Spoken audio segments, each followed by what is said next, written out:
feel confident on this topic. So, how to beat depression. First hand, who gets stressed? Who put your hands up if you've ever been stressed in your life? Right. Is anyone not putting their hand up? Then you don't have to. You've not been stressed? That's fine. Okay. Next question. Stress. Who has ever been depressed in their life?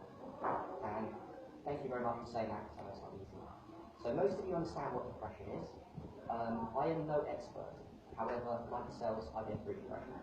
And there are certain tips. Let me qualify a statement and say, listen, whatever you're doing to beat depression, I'm not going to be talking about medicine. I'm not going to be talking about therapy, because those are help that other people seek. You can seek from others. What I'm going to give you is tips that can help you practically help yourself beat depression, be your own doctor. So number one, I've got a sequence called MENS, alright? MENNS. Now, does anyone guess what MENNS stands for? Any of them? It's meditation. Yes. Number one, meditation. E? Exercise. Yes. There we go, we're good. Okay, N. Anyone on the N? Yes, who said that? Yes, mate, well done. S. Two S's. Two. Sleep. Alright. You don't even need me here. Last one is key. We're doing it right now, so that's a clue. S. One more. Yes. Well done, guys. Okay, I'm actually going to go. Okay, so let's talk about meditation. All meditation is being present in the moment. A practice where you can take time out. Because people think that meditation is sitting down in the yoga position and doing nothing. And that's not exactly what it is. It can be sitting down yoga, focusing on your breath.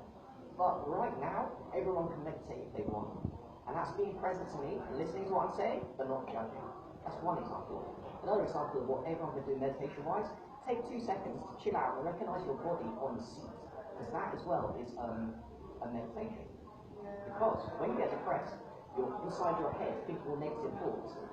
When you feel the sensation in your body, all of a sudden you're taking yourself outside of your thoughts and you put yourself, your center, to the present moment.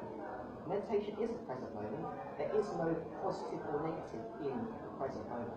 When you stop thinking positive, stop thinking negative, and check in with the feeling inside your body, all of a sudden, even if it's for 5 seconds, you get a little bit of clarity. So there we go. Everyone knows that they can meditate if they wanted to here today, and they probably are. It's hard to tell. That's number one. Number two, exercise is probably my favourite tool in the whole world, how to beat depression and how to be happy. Exercise to a lot of people means going to the gym. How many people think it's going to the gym? Nice.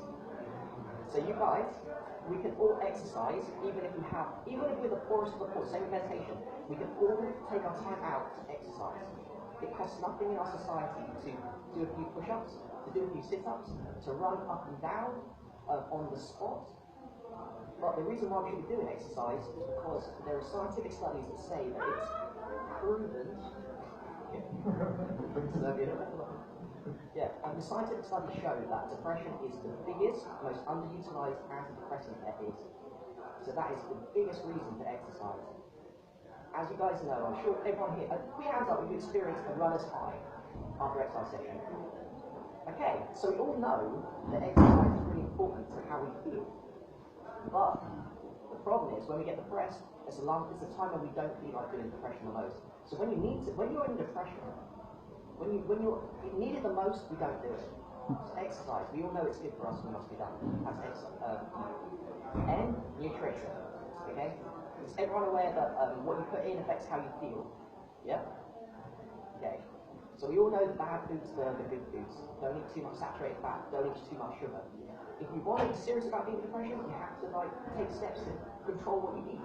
You garbage in, garbage out. Eat a little bit less snacking. Don't eat Coca-Cola all the time. Don't drink Coca-Cola. Don't drink sugary drinks. Don't eat crisps. Everyone here knows what bad food is. So you want to eat less and less of that. That's nutrition. Sleep. Okay. Question: Does anyone here, do they feel 100% after 7-8 hours, less than 7 hours sleep? You put your hand up if you do. Like, you do. Go on, tell me how many hours you need. About 4 to 6. 4 to 6. And you feel you can thrive on 4 hours? 5. Alright. See, there are people that are exceptions to the rule. Is you as well? Who girls put their hand up? Someone put their hand up. Alright, stop. Anyway, yeah. Generally, 9 times it's 7 to 8 hours sleep.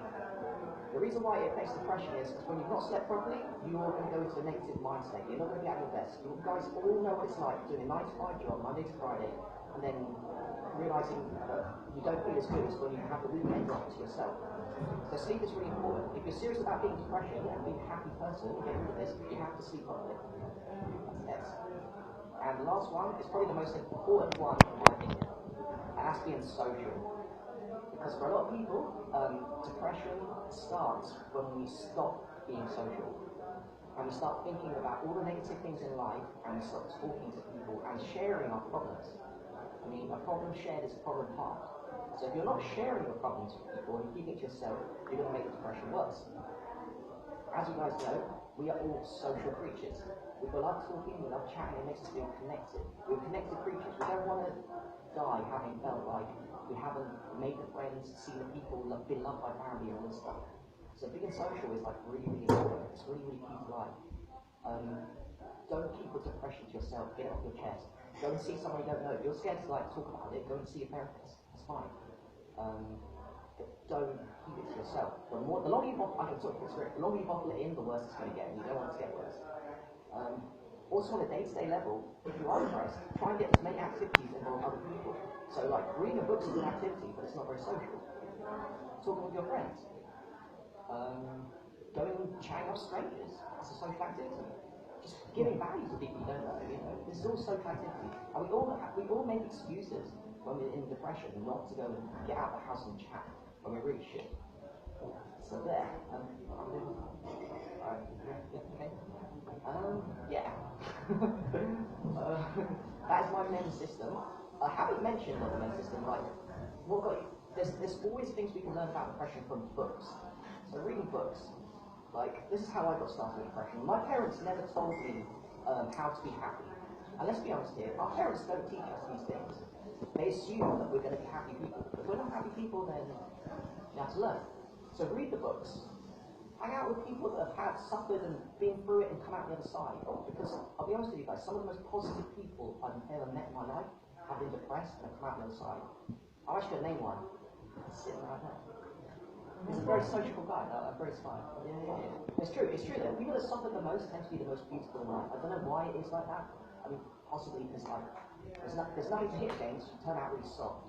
Like a rich, spoiled kid. You don't want to be rich and spoiled. So, yeah, that's one thing. So, read the books about depression, study depression. I'm going to test you. What does M stand for? Somebody. Holly, no, E. Exercise. Okay. N. No? Yeah. S. Yeah, there's one. Yeah. You do the other one then. There was S for sleep? Yes, sleep. No, the other one. What was it? Social. Yeah. And that's how to fight it by yourself. Be your own doctor at the end of the game. I really want to inspire you to like be your own doctor, and I can talk about it because like you guys, I've been through it and I'm quite on the side. I like to think that right now, as I smile to you, I'm not depressed. Yeah, man.